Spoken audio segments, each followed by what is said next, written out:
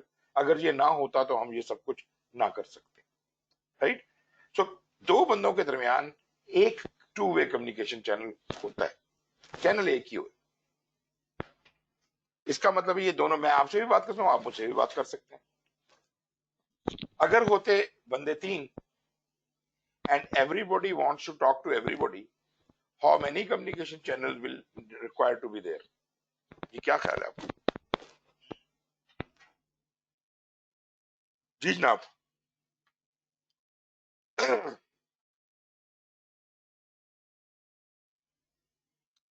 سعدیہ،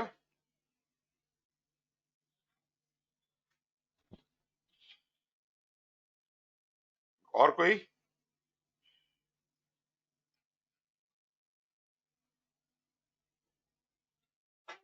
جی عقیل صاحب،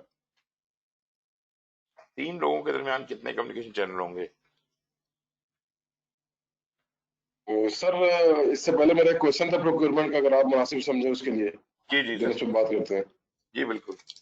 اس میں یہ سوال یہ تھا سر کہ اگر کوئی ہم انٹرنیشنل ایجنسی یا کسی باہر کے ملک کے ساتھ کوئی ایگریمنٹ لکھ رہے ہوتے ہیں، جی جی اور اس کو لکھنے کے دوران ہمیں پتہ لگتا ہے کہ اس کے جو کلاز ہے اور ہماری کلاز میں کنفلکٹ آ گیا ہے، کہ ہمارے جو پیپرا رولز ہیں وہ کچھ کہہ رہے ہیں، اور اس کی جو کنٹری کی جو ڈونر ہے جو پیسے دے رہا ہے آپ کو، اس کے وہاں پہ رولز کچھ اور ہیں، تو کس کے رول کو پرائورٹی دی جائے گی؟ پھر سر انٹرنیشنل کر رہے ہیں نا، تو پھر آپ کے ڈیڈ لاک کریٹ ہو جاتا ہے.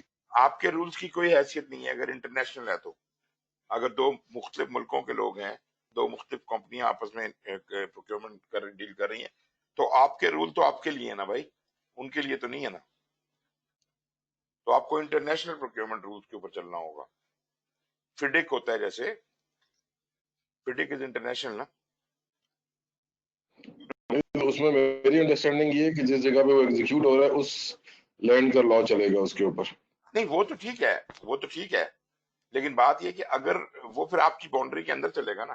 اگر اس نے کوئی باہر سے چیز لے کے آنی ہے، اس کے اوپر وہاں پہ انسپیکشن کرنی ہے. ایگزیکیوشن ہمارے پاس ہو رہی ہے سر، ایگزیکیوشن ہمارے پاس ہو رہی ہے، لیکن وہ پیسے ویسے دے رہا ہے یا کچھ بھی، آپ سمجھ لیں کہ اس کا پارٹ بھی ہے، کوئی فارن ایڈ ہے یا کچھ بھی ہے. بس جو پورشن آپ کے ملک میں ہو رہا ہے وہ آپ کے رولز کے مطابق ہوگا، اور جو باہر کے کام ہے اس میں ان کا رول چلے گا.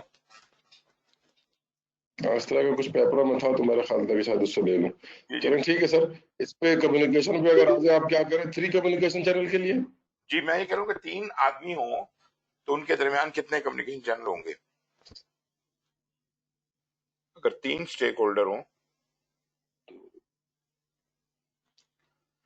ایسے کہ 3 ہی ہوں گے سر. 3 ہوں گے. یہ ایک آدمی ہے، یہ دوسرا آدمی ہے، یہ تیسرا آدمی ہے. تو یہ اس سے بھی بات کر سکتا ہے، یہ اس سے بھی بات کر سکتا ہے. یہ 2 چینل تو کھل گئے. اب یہ جو یہ سر یہ اے ہے، بی جو ہے وہ تو اے کے ساتھ تو کنیکٹڈ ہے پہلے سے، اس کو سی کے ساتھ بھی چینل کھولنا پڑے گا. سی اے کے ساتھ بھی کنیکٹڈ ہو گیا ہوا ہے اور سی کے ساتھ بھی ہو گیا ہوا ہے. تو 1 2 اور 3 کمیونیکیشن چینل چاہیے. اگر یہ ہوتے بندے 3 کے بجائے 4، یہ ایک ڈی یہاں پر بھی ہوتا، تو پہلی بات ہے اے کو اس کے ساتھ بھی رشتہ ہونا چاہیے تھا، بی کا اس کے ساتھ ہونا چاہیے تھا، سی کا بھی ہونا چاہیے تھا، اور یہ دونوں طرف کے ریلیشن شپ بن گئے. تو یہ ہو گیا 1 2 3 4 5 6. اگر سے کہ 5 اسٹیک ہولڈر ہوتے تو پھر ادھر سے لائن ادھر، ادھر سے ادھر، ادھر سے ادھر، ادھر سے ادھر، تو یہ جناب 4 لائنیں اور ایڈ ہو جاتی. تو آپ یہ دیکھیں، ہر نیا اسٹیک ہولڈر جب ایڈ ہوتا ہے، اگر وہ 5th اسٹیک ہولڈر ہے تو وہ 5 - 1 4 نئے کنیکشن ڈیولپ کرتا ہے. اگر چھٹا ہوگا تو وہ 5 کنیکشن مزید بلڈ کرے گا. اگر 7واں ہوگا وہ 6 کنیکشن مزید بلڈ کرے گا. اس طرح آپ کے یہ چینلز کھلتے چلے جاتے ہیں. اچھا، یہ میں اس لیے کہہ رہا ہوں کہ آپ کو یہ اندازہ ہو جائے کہ کتنے چینلز ایگزسٹ ہو سکتے ہیں. فار ایگزامپل آپ کے 100 اسٹیک ہولڈر ہیں پروجیکٹ کے اوپر، تو کیسے پتا چلے گا کتنے چینل ہیں؟ اگر اسی طرح کیلکولیٹ کرتے رہے تو پھر تو وہ ہم تھک جائیں گے. تو اس کا بڑا سمپل سا فارمولا ہے، n